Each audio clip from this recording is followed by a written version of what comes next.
sheekh waxaan rabaa inaan ku weydiiyo su'aal adiga oo yar ayaa waxaa dhacday in markaasi uu idamcay nin hooyaday qabay laakiin waxa xadgudub xilligaas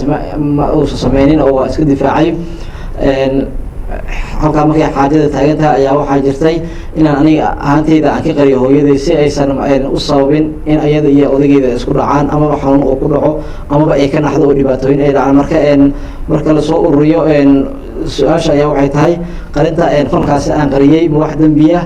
ayaa iigu sugan ilaa iminkana weli ma aan sheegin ayay tiri waana gabar qofka su-aasha kusoo weydiiyey jazaaka allah khayr alxamdulilah maya qarintaasi dembi maaha wixii dhacda ee dhib ka badan keenaysa in dadka laga qariyana dantaa ku jirta wixii ninkaa damacu galay waa arrin dhaliiliya ceebta asturitaankeeduna wax loo baahan yahay gabadhuna si fiican bay yeeshay sidaa hadda uga qarisayna hadda uga qarsoonaato dee ninkiina isagunbaa laga rabaa ilaahina uga toobad keeno iyadana inay ceebaha asturto dadka yareerka dhisnaanshihiisa ay ku dadaashay ku mahadsan tahay sidaasaan laga rabaa wixii dee fitno kasii weyn aan dhalinaynin in la asturay ku habboon tahay ee dunuubtiiya macaasidii ceebee dadka dhacay من باب ستر المسلم كم تقف كمسلم ولا عبقري بالله توفيق جزاك الله خير.